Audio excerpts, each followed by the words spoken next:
Jones. I'm your moderator today. I'm director of the North Central Regional Center for Rural Development, and I'm pleased to try this take two of this presentation. We had a little bit of an internet outage here on campus the first time this was presented, so our presenters graciously offered to repeat it today. So I'm very grateful for everyone's understanding on this. Our presenters are Jill Clark, who's got a PhD, and she's a program manager in the Retail Market Analysis program at The Ohio State University in Columbus. Greg Davis is not presenting, but a contributor to the project. He's extension leader for the business and community economics at The Ohio State University. Ryan Pesch has a master's in urban and regional planning, and he's an extension associate professor with the Extension Center for Community Vitality at the University of Minnesota, based in Moorhead, Minnesota. Bill Ryan has an MBA, and he's a community business development specialist, Center for Community and Economic Development, the University of Wisconsin Extension Madison in Wisconsin. And then finally, Bruce Schwartai, his Master's of Education and Extension Associate Extension Professor, Extension Center for Community Vitality at the University of Minnesota out of Rochester, Minnesota. So thanks everybody for joining us, and I'll turn it over. I think Jill is first. Great. So thank you for joining us today. Our team's going to be covering a variety of retail market analysis tools that have been incorporated into the newly updated Downtown and Business District Market Analysis Toolbox, of which I did paste the link, which is also in the presentation, but I pasted the link in the chat box if you wanted to see where everything is at. And this is really meant to be a one-stop online shop for market analysis resources, and really designed for local leaders and economic development professionals and Main Street planners and entrepreneurs and university educators, real estate and retail market analysts. And it was because of the funding through the North Central Regional Center for Rural Development seed grant that we were able to facilitate the collaboration among extension professionals from Ohio and Minnesota and Wisconsin that had been working in retail market analysis programming. And you can see us there on the side of the screen. That's the main team, and we couldn't have done it with others that are mentioned in the toolbox that help support getting everything online and moving the project forward. The overall purpose really was to strengthen the economic activity of our urban core and create vibrant commercial districts in small cities.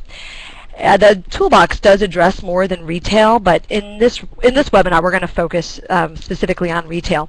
And while we tend to focus on downtowns, much of these concepts can be applied community-wide. When you do go to the toolbox, know that when you see those logos in the center of the page there for each of the universities, you can find our contact information that way and get a hold of any of the educators that you see on the right-hand side of the page. So with that, why don't we see who's with us today. If you could go ahead and just click on the box that best describes your role in Downtown and Business District analysis.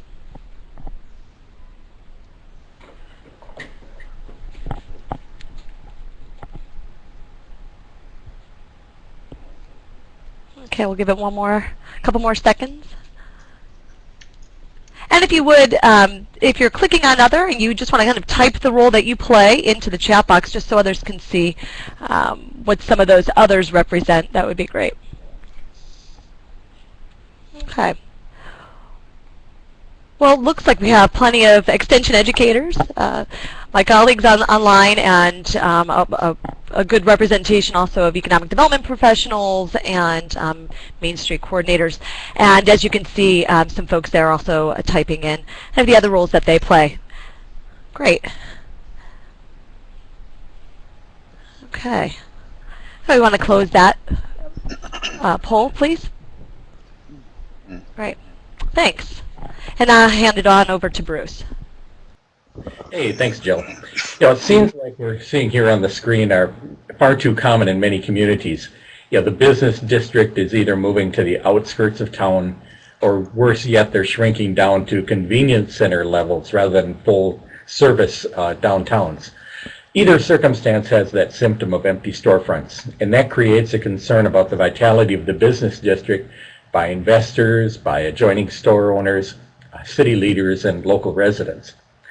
Now, whether it's an emergency or a sudden closing, or whether it's a planned component of economic planning, economic development practitioners really should consider updating their retail trade analysis before they take actions when they see these types of symptoms.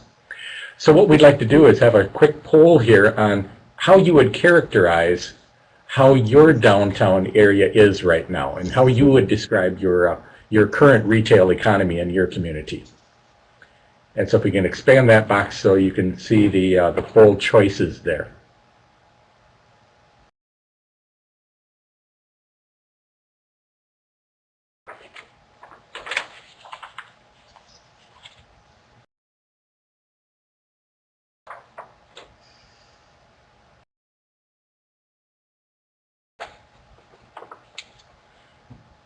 As people are putting in their answers there, I see one of the questions that's come up is, do you plan to archive this presentation so that it can be accessed later? And yes, you will be able to go to the North Central Region Center for Rural Development and click on the location for past webinars, and you'd actually be able to view this again.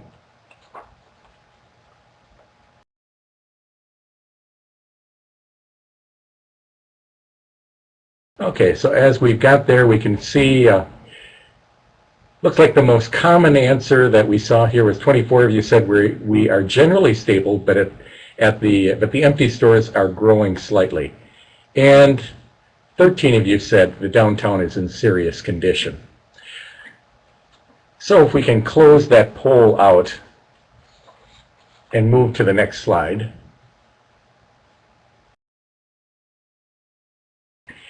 Really, the investors, the whole purpose of the retail trade analysis is that investors and entrepreneurs need some reliable data as they make these business decisions.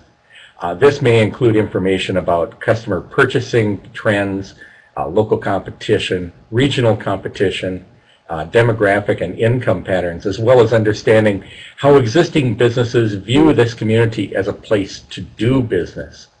Now, this type of information is useful to an individual entrepreneur, but it's also useful to look at these items when city leaders are developing those comprehensive strategies for their business district.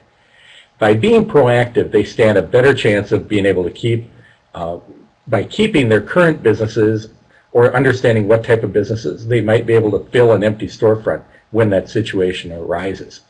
A well-maintained plan helps separate out a dream from a realistic target. So with that, I'm going to turn it over to Bill so he can explain to you a little bit more in detail what's now in this combined website. Thanks, Bruce, and I'm glad to introduce this brand new website to you. This is what the Downtown Market Analysis Toolbox looks like, and I'm going to click on here and pop up the URL again, and you can jot this down. It should also be in the chat column of your on your screen. But jot that down if you could, or if you don't want to jot it down, just Google for Downtown Market Analysis and it should come up.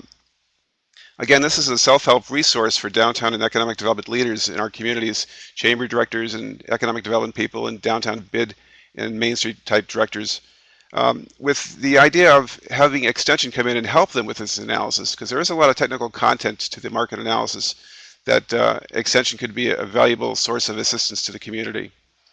And the goal here is really to develop realistic economic development strategies for downtowns that are research-based. And I want to underline the word realistic here because so often market studies come out and they suggest things that really don't make sense in downtowns as we know them today. So the contents column on the left-hand side of your screen has 20 different sections that can be used to guide a community through a market analysis. Now, some of these sections are optional, some are required, but they're divided into three general parts. The first part is, let's see here, is called Understanding the Market. And these are 7 sections that help you collect data on your customers, your competition, and your community. And it includes tools to look at some readily available secondary data like demographics and economic data, as well as doing some primary research like business owner surveys, consumer surveys, and focus groups. So this is kind of the foundation part of the market analysis process, is getting a good understanding of the marketplace. The second part of the 20 sections, part 2, looks at the analysis of specific retail and real estate sectors, business sectors. These 6 sections apply the market information from part 1 to the study of specific businesses and real estate opportunities.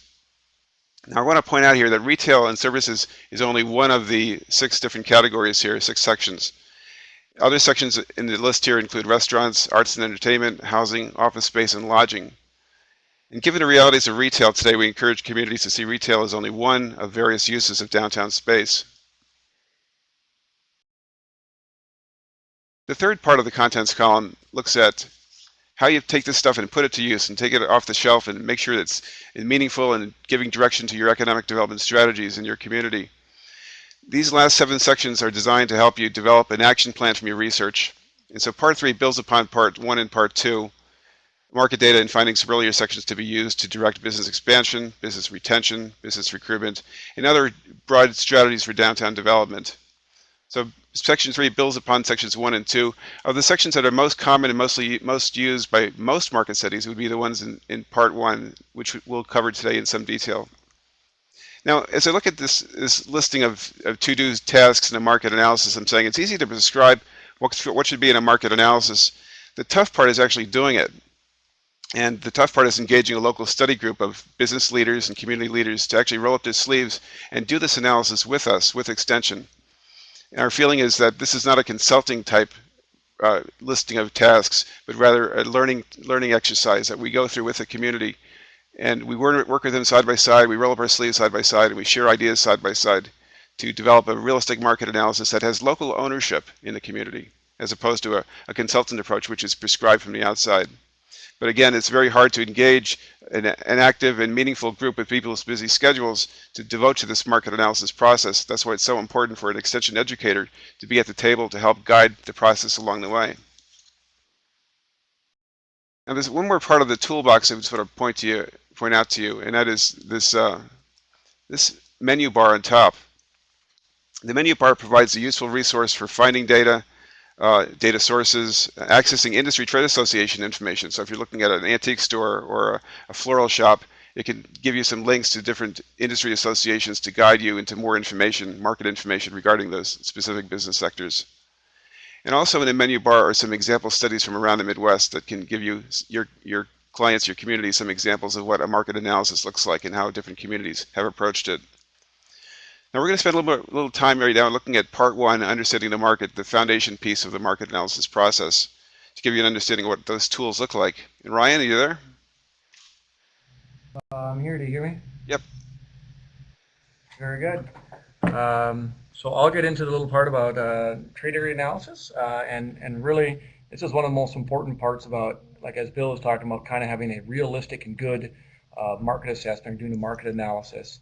The trade area that you use that you're using to examine the market is probably one of the most important steps.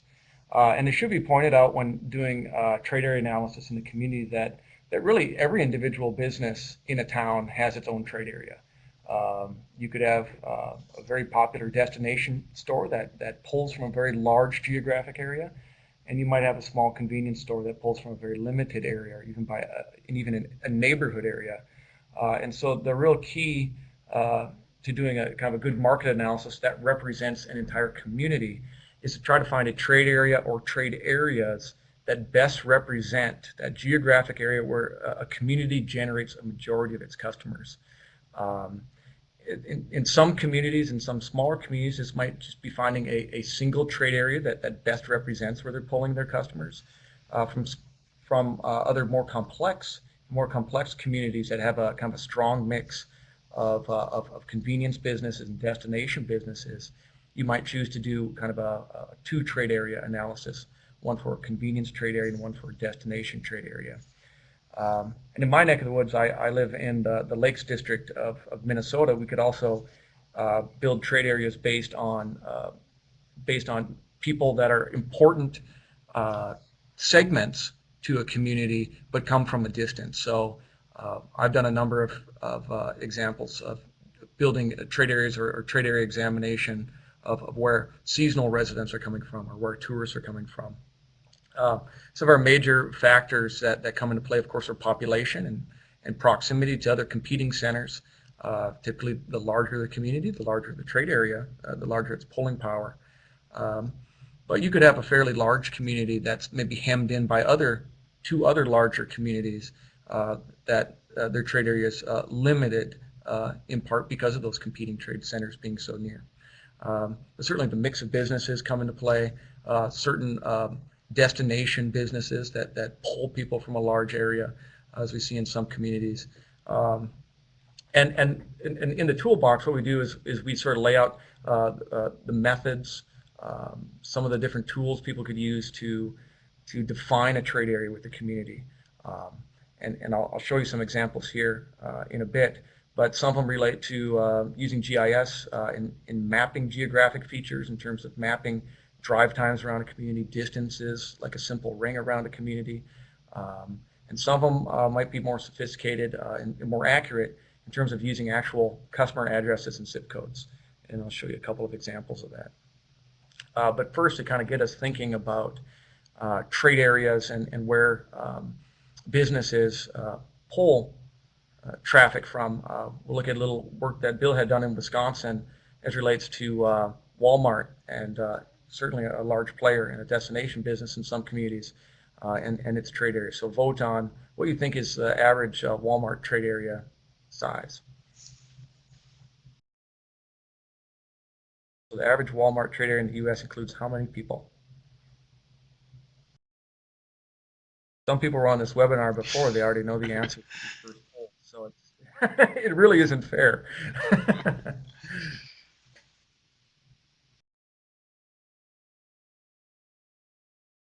Maybe that's all the polling that we'll get. But the answer actually, based on Bill's work, is 85,000. Population is the average Walmart trade area size. And so sometimes communities are often threatened by Walmart entering their market, and using facts like this, you get a better sense about, you get a sense of how much a destination business like a Walmart or Walmart Supercenter actually brings in traffic from, or might possibly expand a trade area. And doing a market analysis and thinking about the business mix that you have, you might want to think about both the pluses and minuses of that business mix, including the effect a Walmart would have on a community. And here's an example of another study that Bill and his colleagues had done in Wisconsin, looking at the Baraboo trade area.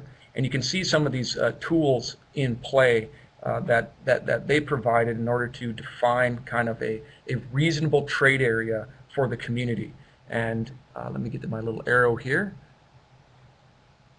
And if we look with this yellow area is a drive time, 15 minutes around the downtown district.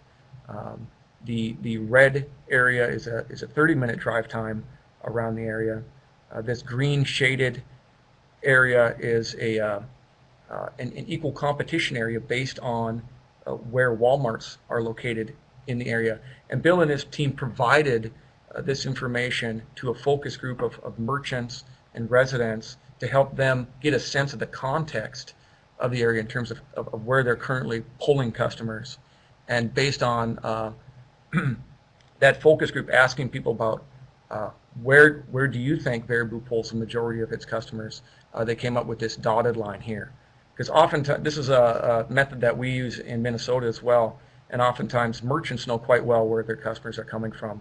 And it's often just simply a matter of getting them to sit down with some maps and have that conversation about where a majority of their customers are being pulled from to come up with a reasonable trade area. And lastly, we have in this example here of Milwaukee, where Bill was able to get a hold of customer address data of people that are shopping in downtown Milwaukee. And this is oftentimes one of the more accurate ways of getting a sense of where your trade area is, because you have real data of real customers that are shopping in your downtown district or central business district. And by mapping them and mapping where they're concentrated from the downtown district, you can get a sense here of these customer derived areas that are quite particular to that actual trade area. And so this is another way of examining what would be a very realistic trade area for a community. And now once we have an accurate trade area, then we can begin doing some of the deeper lifestyle and demographic analysis necessary to flesh out what kind of customers are there. And so I'll turn it back over to Bruce. Yeah, thanks, Ryan. Really, when we look at that interpretation of demographic data, it's often missing in a market analysis. What does the data say about how the market's changing and how the consumers are spending their money and time? Specifically, what does the data suggest about a new business or real estate opportunities downtown? Now, you can get some of this data free, through the internet, like from the U.S. Bureau of Census at census.gov, and you can also use their website's American Fact Finder to view, print, and download statistics about population, housing and industry, and business. You can also find U.S. Census Bureau products that create reference and thematic maps, so you can search for those things. And it's good to do some comparisons. You want to compare your primary trade area with maybe other areas, and how do things compare in your area versus standard state and regional data. So take a look at that type of thing. And also you can look at that lifestyle data and the segmentations there. One caution that I want to recommend, though, when you're looking at these households in a trade area and this lifestyle data is segmented into unique clusters that describe their lifestyle and their characteristics, and you can examine their propensity to spend on various types, you do need to be cautious about this. This simplification may not fully capture the particular traits of your customer base or may overlook some of the richness of groups in your area. Furthermore, since the data is not continually updated, lifestyle segments are based on a snapshot in time. So they don't oftentimes move as quickly as maybe what they could. So just in general, be sure you're using that with some caution. So with that, we're going to, Bill's going to do another poll here quickly, and then we'll come back and look at some of this. Okay. And to keep you engaged in the discussion of demographics, I got a demographic question for you. In Wisconsin, there are about 300,000 people that live within 1 mile of a Walmart store. How many people live within 1 mile of one of Wisconsin's downtowns?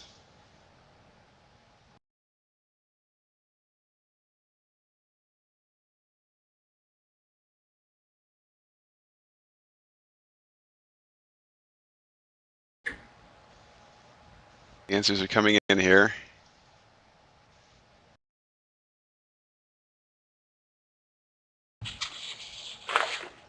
Okay, I'll broadcast the results here. Most people think that there are about 100,000 people within 1 mile of a Wisconsin downtown. The actual answer, though, is 1.5 million people live within 1 mile of a Wisconsin downtown. Why is this important? Well, it tells us that downtowns are really still a central place around where people live. In Wisconsin, roughly 1/4 of the state's population lives within almost a walking distance of the middle of the downtown area. So demographics can be used to demonstrate the importance of downtown as a central place in the community and a central place among the people that live in the community. And getting back to some of this demographics and lifestyle data, when we take a look at the information you get, oftentimes it's in table form. And one area that I know several states, and I know Bill uses it, and we use it in Minnesota, is we use Esri's product and the Esri Business Analyst Online, because it does provide us with a lot of information that we can quickly pull together on a specific political area or any kind of geographic area that we want to be drawing out there, and we can see what the population, get some spending analysis, income analysis, things like this. But what I really encourage you to do is to be taking a look at it rather than tables. Get involved with someone who's good with GIS and put it into a table or move it from a table into a map and do some comparisons on what percentage of the state average or what percent of the regional average do you have in your local market and your trade area that you're looking at. It really offers a chance to visually see some things that maybe you hadn't spotted before. I was recently doing some work where I was looking at how much retail sales had grown throughout the state from a period of 2003 to 2009. Looking at it in a table, it's a lot of numbers. As soon as I moved it onto a map, I could see a very important pattern that was happening in southeast Minnesota. Now you can do some of this with a GIS specialist. There's also free software called tableausoftware.com/public that allows you to make some Google Maps, import some data in it, and it will create a map for you. I think the only problem I have with it is that once you put that map out there, all that data is then public, and so it allows people to take the data and also then create a different type of map from it. I think some of the key things you want to be looking at, look at population and growth, look at the distribution of household incomes, age, education, maybe ethnicity and housing.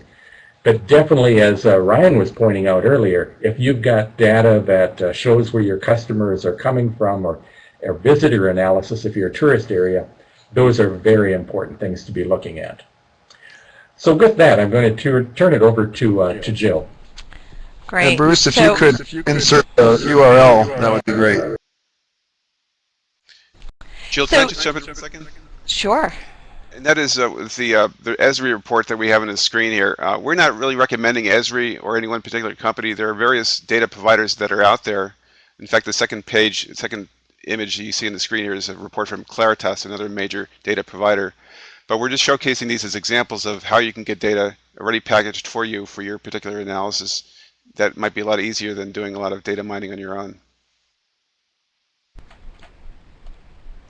Great.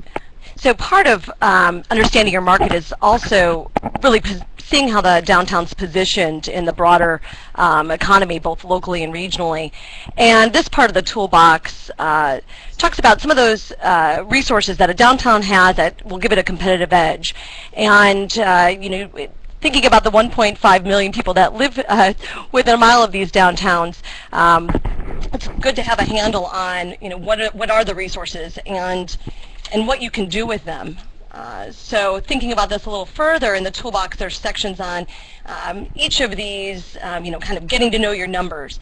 Part of getting to know your numbers and doing this placement of the downtown in a larger economy helps you tell your story and set that common foundation for all the stakeholders involved. It also, helps you communicate to business operators and to investors and helping them make informed decisions. So to aid in this kind of analysis, the toolbox has sections on industry concentrations and employers, looking at things such as earning mix, population-employee ratios, and location quotients. Labor force and employment levels, answering that question, what does the current workforce look like? Entrepreneurial activity, business climate analysis, looking at retail activity and tax revenue and structures and incentives, real estate activity, office, retail, industrial, and housing markets, transportation patterns, traffic volume, parking, commuting patterns, which really can be critical for doing a retail analysis, the institutions, which can be major drivers for your local economy, tourism, from those really major amenities to just small annual community events that draw people in, and quality of life measures like education and health and recreation and crime. All right, so if we could bring poll number 5 over. All right, so again, work that Bill and his team did. What's the largest employment sector in Wisconsin's downtowns? If you could just click on your response.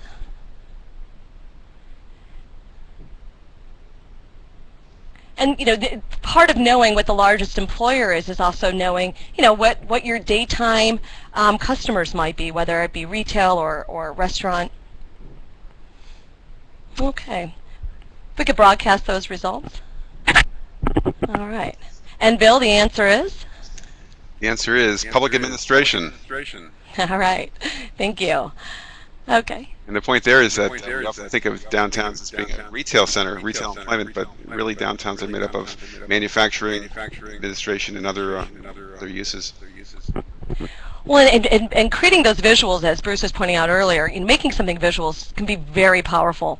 So, here's a simple map that shows where maybe those public sector employees are working, and maybe those hot spots for locating goods and services aimed at the daytime work population. Another important tool in the business owner is the business owner's survey section of the toolbox. This type of survey is valuable because it can help you identify ways to help existing retailers by listening to what they say are their red flags, their issues that they're facing. And it can also, this kind of survey can also help engage business owners in the search for ways to improve the economic health of downtown, to get them involved in the market analysis process. The toolbox offers a variety of methods to conduct survey research, including written and web-based surveys that can be useful and can be adjusted for your particular community. Regarding surveys, one of the questions we often ask in a survey is, what kind of concern do you have? What are your major concerns in operating a business in your community? What things are the red flags that you're facing that might impact your livelihood? So here's a question for you. Which of the following is the most important concern to local retailers in your community?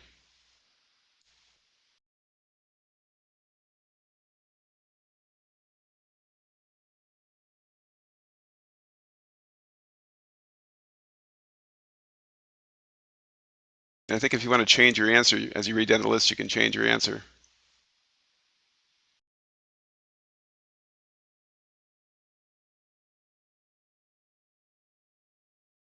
Well, I'm going to broadcast the results here, and it looks like how to encourage residents to buy local is a major theme that comes up over and over. Well, you know, in doing these kind of surveys around Wisconsin communities, we found that all of these are extremely important and on the tops of the minds of business operators. Coexisting with big box stores, using the internet for e-commerce, capturing more tourists, helping residents buy local. Dealing with the recession and the new normal, the new kind of consumer is also an important issue that we're hearing from business operators around the state. And how do we respond to changing demographics, the aging of the population? So all of these really are key issues that are facing communities, and a business survey could help you identify which issues are in particular very important in your particular community.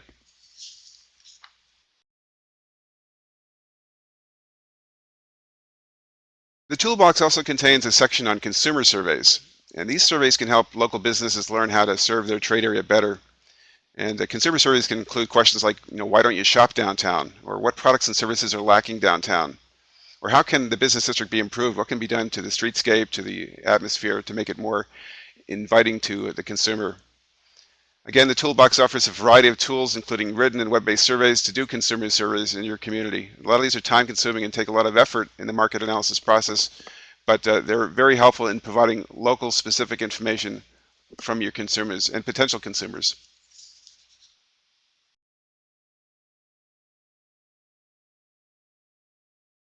The toolbox, the business owners and consumer survey sections of the toolbox also include a series of sample questions, kind of a question bank that you can work from that could be included in your survey that you designed for your community. The toolbox also includes in these sections some standardized survey instruments that you can download in Word and customize for your particular local needs. Again, this is an area of the toolbox that it's a self-help.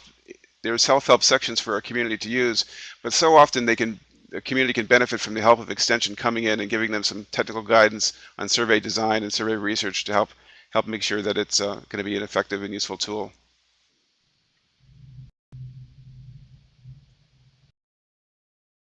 And in some communities, although oftentimes a community survey is the real base or meat about how we understand customers in that trade area, in some communities there may be particular groups that you really want to zero in on and learn more from. And so focus groups are a very good way of getting some of those qualitative insights on a business district or on a downtown. So using the focus group to zero in on some of those target groups. So for some communities, this might be a downtown workforce. For other communities, it may be seasonal residents. It may be tourists. And the toolbox kind of gives a recipe, some ideas, some of the methods for doing a focus group well.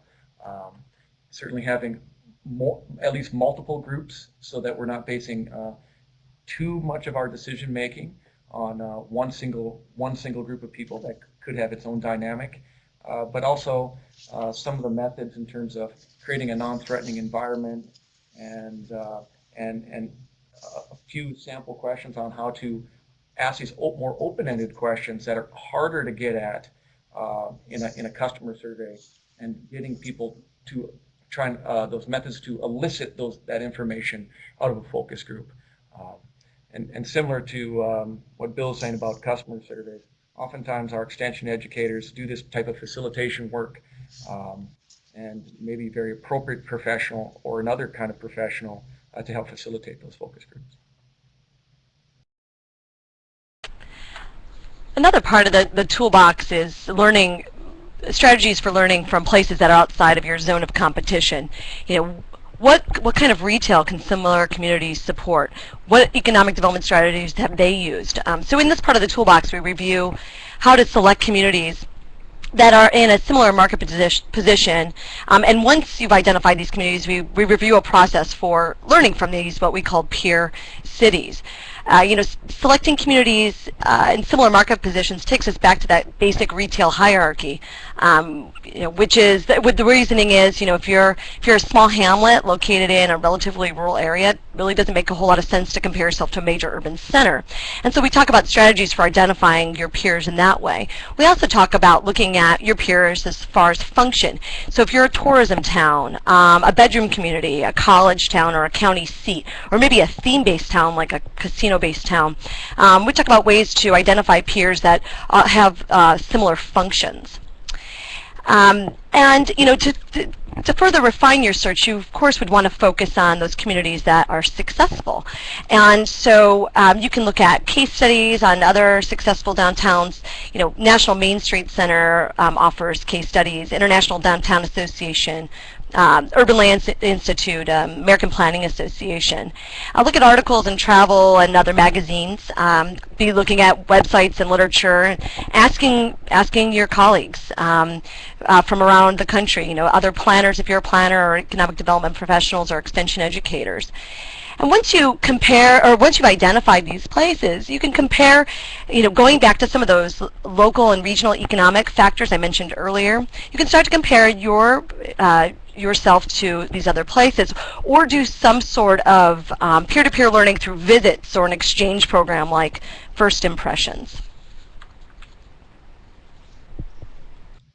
And one of the things in my experience that has brought many a community to us at U of M Extension to do a market analysis is to better examine, what are the retail opportunities in our town.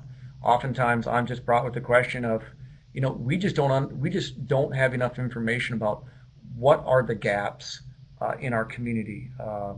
We have one grocery store. Can we support two? We have one convenience store, gas station. Can we support two more? And so this is often something this need to examine what are the opportunities in our community based on a reasonable trade area is one of the main factors driving a lot of people to do a market analysis. And so here in this second section, we dig into this, trying to in a quantitative measure, try to measure both demand and supply to get at some realistic business opportunities for the community based on a realistic trade area, but also not done in a vacuum. In that, in the first part, we were talking about all the other methods for sort of examining a person's trade area, examining their demographics.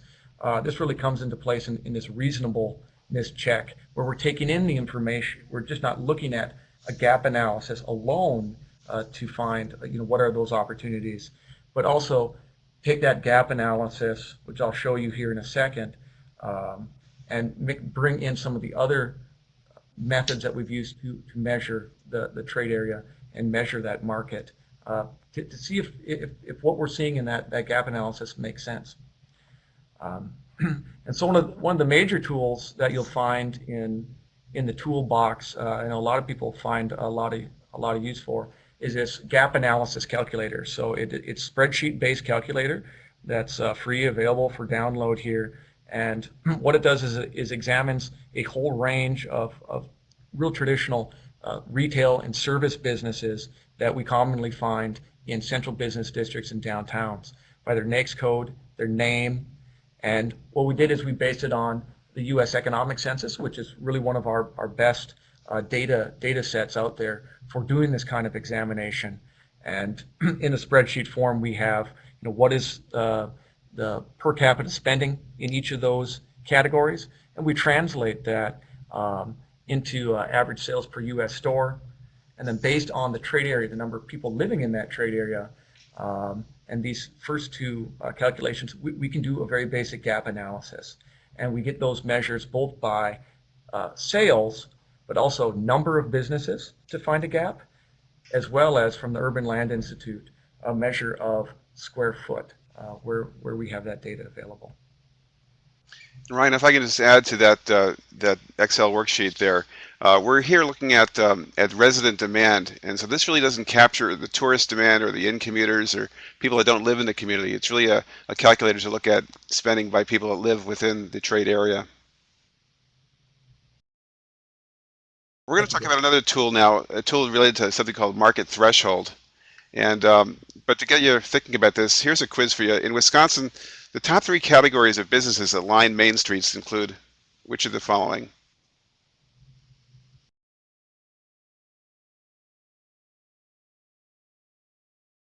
And I still think you should have a bar as a separate category.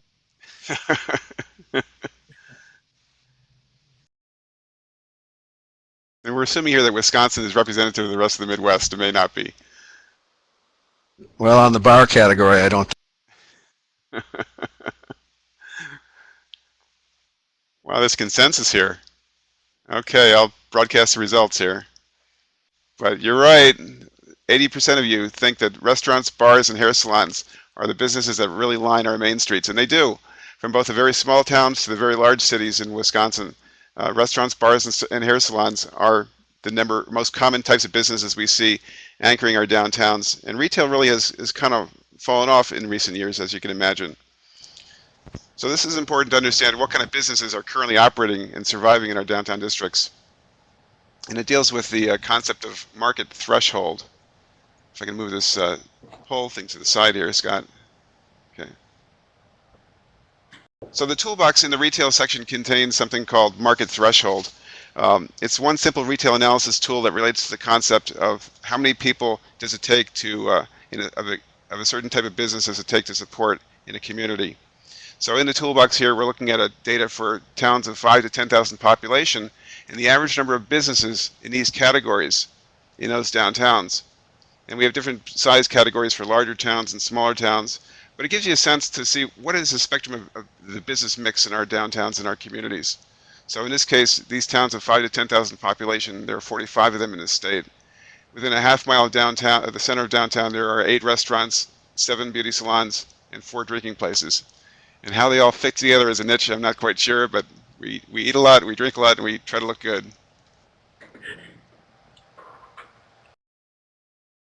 Now, in looking at this tool and the tool that Brian has shared, it's important to point out that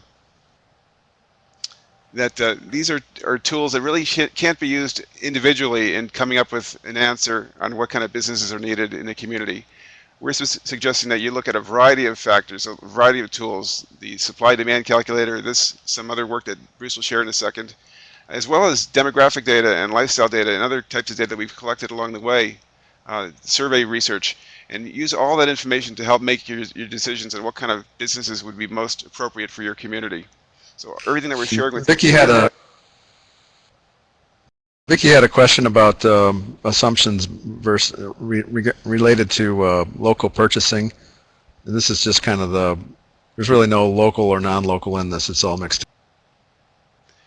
This is all this is data that's captured for businesses that are captured at the local level. So in other words, this is not what you're looking at right now is data on how many businesses are supported in a particular community by consumers that might live in that community or might come in as tourists or drive through or whatever. So this is local capture, local number of businesses, a local supply as opposed to the demand side. Does that make sense? Here we're simply doing a count of the number of businesses. Yeah, Vicki can chime in again with her chat box if she wants more clarification. Bruce? Okay, and one of the things that we like to use in Minnesota is we almost call it our thermometer. It's giving a city a checkup. What we're looking at is pull factors. It's another way of measuring the strength of a trade area, is looking at this pull factor. It's useful especially if you have access to sales tax collections and know what is being sold out of various types of stores. For example, we know that in Minnesota, the average Minnesota grocery, or that the average community in Minnesota will have $581. Every person buys $581 worth of groceries or liquor sales. It's food and beverage stores. So if we look at a particular community, then we also get to see then what is happening there. Let's say a community has $872 worth of per capita sales in groceries and liquor, as compared to the 581. Well, then we know that pull factor is 1.5.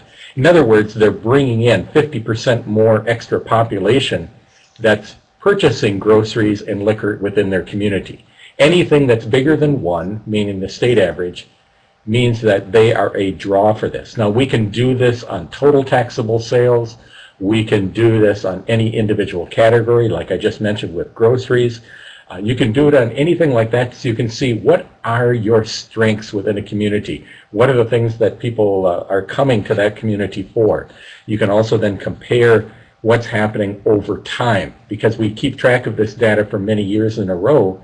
You can see, are you growing in an area or are you declining in an area?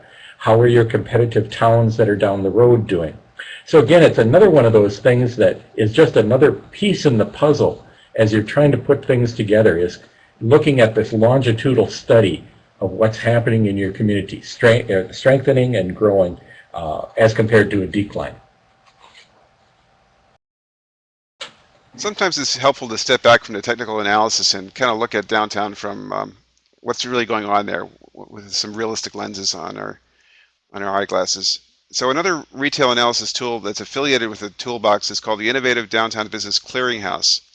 Now, this is a website designed to help you examine what types of retail can really take root in today's downtowns. It's a library of case studies of businesses that build on downtown's character and sense of place, and businesses that often offer products and services that are not found in the Walmarts and Targets of the world. The database is something that you can search by city size or type of business and come up with a number of examples of businesses in the Midwest and actually throughout the country that describe what kind of products they sell, what kind of niches they developed, what kind of market segments they serve in the community, and how they help other businesses downtown. What kind of synergy do they create in the downtown district?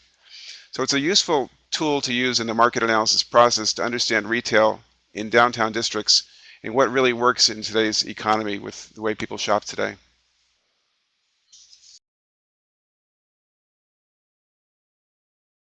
In part 2 of the toolbox that we have gone through,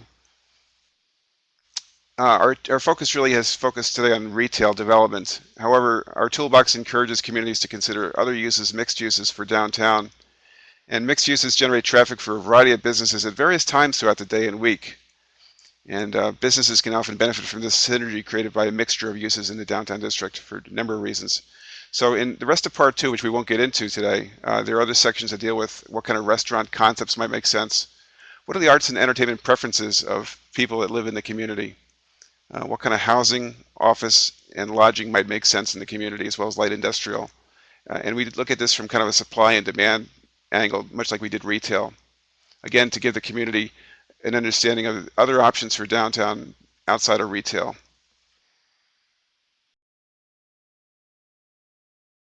All right, so now you've collected a lot of data and understanding your market, and you've addressed the issues in Section 2, and Section 3 really focuses on, what do you do with all of this? Putting your research to work for you and your community. And you can see here, the listing here is what's actually available in the toolbox, covering things like niche development. So does your analysis indicate the opportunity to become a particular retail or service niche destination, and how can you build on this? Space usage. Being a successful downtown often means finding that optimal mix from Section 2 of building space and use, and through your analysis, you'll be looking at recruiting businesses or helping them expand, and how do you integrate these into the physical fabric? What's the compatibility with surrounding uses? Image branding and marketing, you've spent a lot of time getting the numbers together to tell your story and understanding your market, and how do you communicate that through image branding and marketing?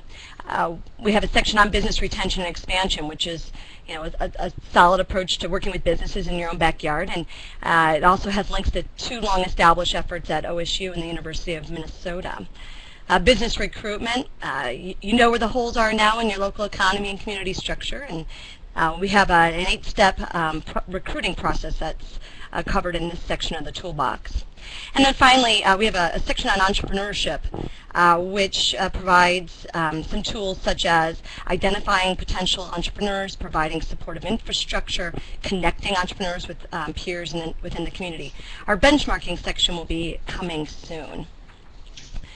So we've covered quite a bit today, and really only touched on all that is available, but hopefully you get a sense of what the toolbox can offer, from philosophy to strategies to plenty of downloadable tools. Definitely thank you for your interest, especially for those of you who came back a second time, and look forward to collaborating with you on your downtown retail market analysis. We also want to thank again our funder, the North Central Regional Center for Rural Development. And at this point, Scott, I'll hand it over to you to facilitate some questions. Okay, great. Thanks again for being willing to repeat this. Unfortunately, we did not have any technical problems this time, so second time's the charm. There have been some questions that came in through the chat box. I think most of them got answered, but there's one from James Noelreich, and wanting to know kind of how do you kind of mix together volunteers and other types of folks to use the toolbox. What's the best mix for a local team to get involved with this toolbox? Well, I'll start here. This is Bill from Wisconsin. We find that it's very important to involve a group of stakeholders, maybe 6 to 7 or 8 people that represent the downtown district, and that includes property owners, absentee property owners, retailers, bankers, chamber people, city people, a diversity of representation. I always say try to assemble a team of people that have a stake in downtown and that can really benefit from the market analysis, and perhaps their own business can benefit from it, but have them motivated, because conducting one of these studies could take anywhere from 6 to 9 to a whole year, and we need their commitment and their enthusiasm behind the work.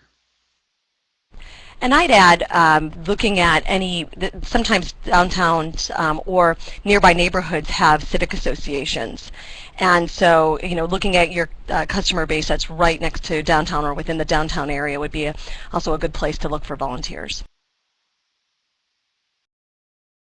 I think the chamber could oftentimes be a lead organization. In a number of chambers I've spoken to in Wisconsin, they often indicate that the market analysis they've done is the #1 hit on their website. It gets a lot of traffic, and it helps them in getting their community on the map.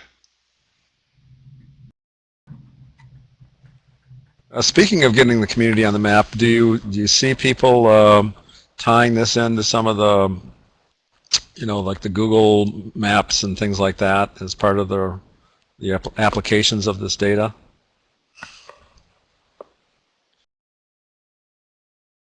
Well, Bruce, that's something you might see come out in that the business owner survey. The importance of online marketing or the like, and getting that kind of feedback direct from businesses. You might say, hey, this is it's very appropriate for us to take the next step, bring in some training, or geez, it really only takes just sort of a breakfast for people to learn how to begin claiming their Google site, and then go from there. But heretofore it hasn't been something real directly that's come out of the work that at least we've done in Minnesota.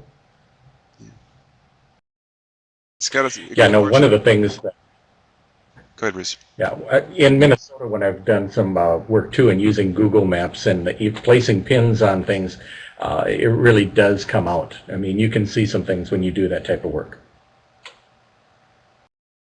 I was going to add that it's also brings up the point of improving this toolbox with new technology as we move ahead. This is still a work in progress, and the whole topic of social media research really isn't incorporated in the toolbox yet. So the new technologies that our colleagues around the Midwest could share and join in with us in this ongoing market analysis toolbox work.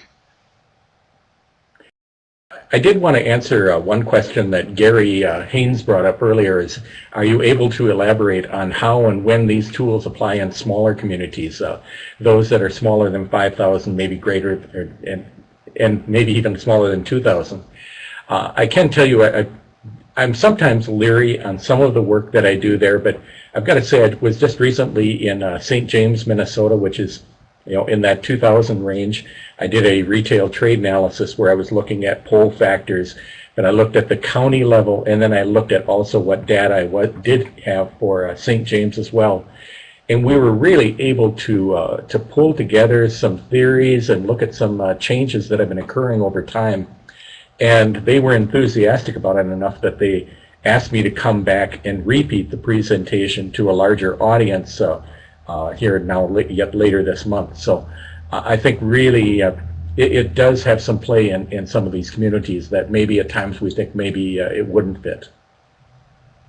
Terry Feinberg had an interesting question. I'll maybe rephrase that a little bit, talking about just drawing on existing studies that have already been done, and I guess I would add to that, how can you tell, or what are some of the red flags that would clue you in that maybe you should not use a study that's already out there that's been done of the community?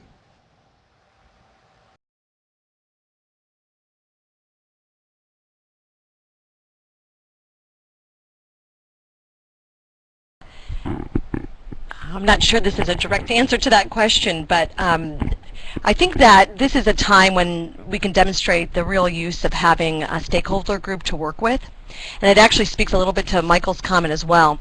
Whether it's a previous study or whether it happens to be data from another vendor, if you're working with a good group of stakeholders that know the area and can kind of provide that feedback of, well, does this data look right, or were we involved in this original study? And so stakeholder involvement, if it was a previous study that really didn't engage any community dialogue, then doing that post to check the doing a litmus test on that study, or if we're talking about data that's being used. So I guess what my point being that a stakeholder group of volunteers can really provide a sounding board to address both the data question and previous studies.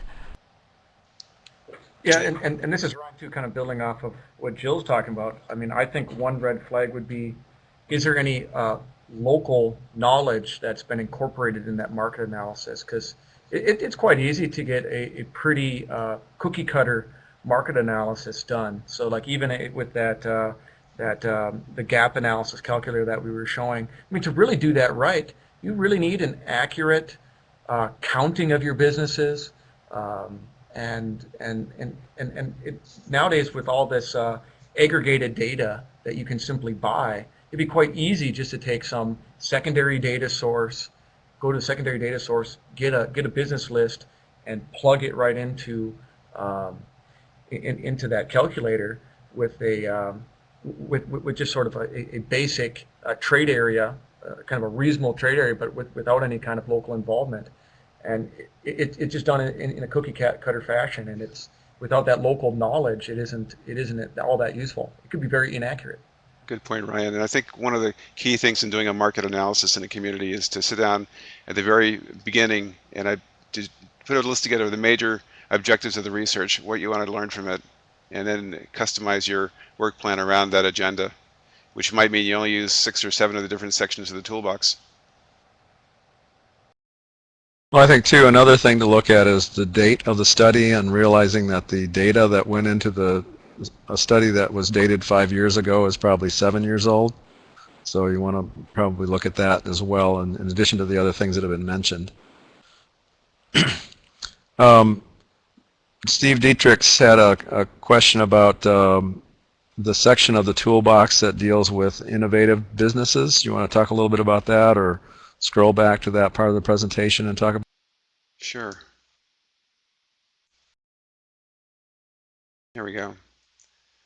This is the Toolbox. It's actually a library of case studies of businesses, mostly around the Midwest, that are doing something well downtown. They've become kind of like the new anchors of our downtowns.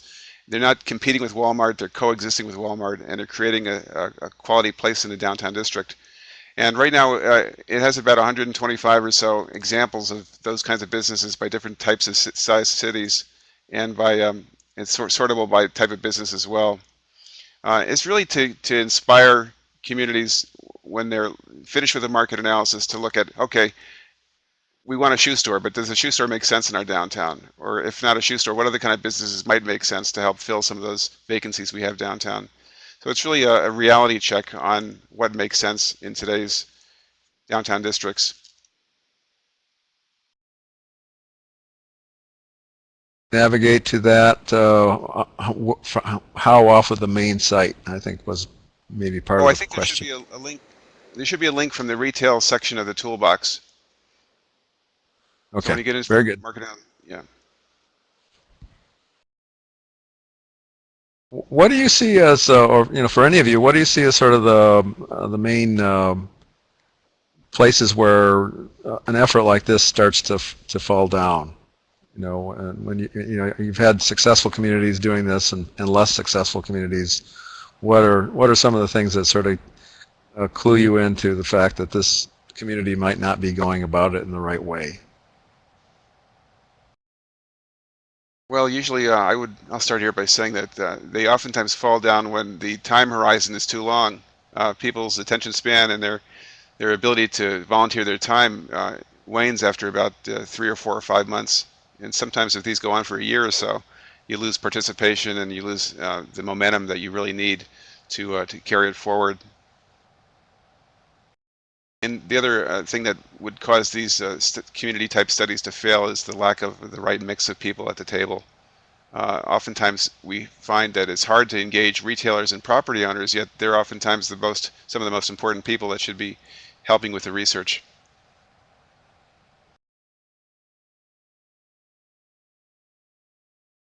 So it comes down to kind of the getting people motivated at the beginning and then making sure it moves along quickly. Yeah. And keeping them engaged. Yeah. And that's Okay. so much why Extension becomes a very important partner in this kind of research. Well, we're a little over our time, so I think we can